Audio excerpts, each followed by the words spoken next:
आदमी आ जाता है और वो सियोंग को कहता है कि मुझे पहला नंबर चाहिए क्योंकि मैं अपनी जिंदगी में कभी भी फर्स्ट नंबर पर नहीं आया। फिर इसके बाद उन्हें गेमिंग रूम में लाया जाता है। अब इस गेम का रूल ये होता है कि दिए हुए टाइम में उन्हें ब्रिज की दूसरी साइड पर जाना है। अब इसके बीच में दो तरह के ग्लास लगे होते हैं, एक तो होता है आम ग्लास और एक होता है टेम्पर्ड ग्लास। आम ग्लास पर पाँव रखते ही वो टूट जाएगा और वो लोग नीचे गिर जाएंगे। इसके बाद गेम स्टार्ट हो जाता है और वो लोग एक एक करके मरने लगते हैं। फिर एक टाइम ऐसा आता है जब जैंग सबके सामने होता है और वो आगे ही नहीं बढ़ रहा होता। अब उनके पास एक ही रास्ता था, या तो वो आगे जाए या सारे ही मर जाएं। और तभी जैंग के सामने उसकी वही फ्रेंड आ जाती है जो उसे बुली कर रही थी और वो जैंग को कहती है कि मैंने तुम्हें कहा था कि जिस दिन तुमने मुझे धोखा दिया मैं तुम्हें मार दूंगी। इसके बाद वो जैंग को पकड़ लेती है और उसे लेकर नीचे कूद जाती है, जिसकी वजह से उन दोनों की मौत हो जाती है। अब वहाँ पर एक आदमी था जो कि ग्लास कंपनी में काम करता था और उसे पता था कि टेम्पर्ड ग्लास कौन सा है, लेकिन जब फ्रंट मैन को इस बात का पता चल जाता है तो वो लाइट्स ऑफ करवा देता है ताकि वो ग्लास को पहचान ही ना पाए। अब लास्ट में एक ही स्टेप बचता है और उनके पास तो टाइम ही नहीं था, इसीलिए सेंगवू उस आदमी को धक्का दे देता है। तो यहाँ पर सेंगवू, सियोंग और सैब्यूक ब्रिज को पार कर लेते हैं, लेकिन ग्लास टूटने की वजह से उन्हें काफी चोट लग जाती है, खास तौर पर सैब्यूक को।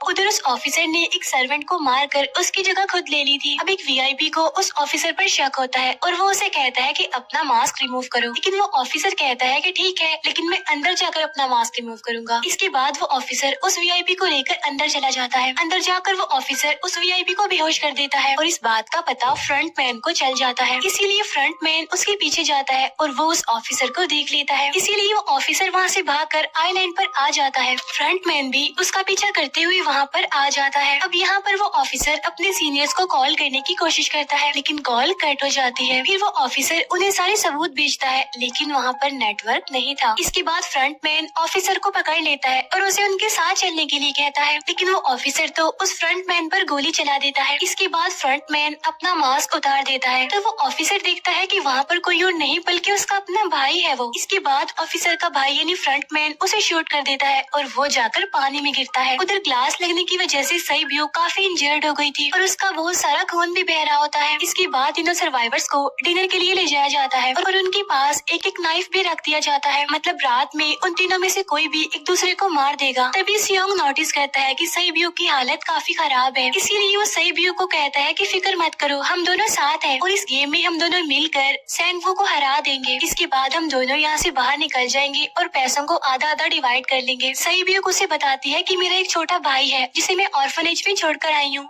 और अगर हम दोनों में से कोई भी जिंदा बचकर बाहर जाएगा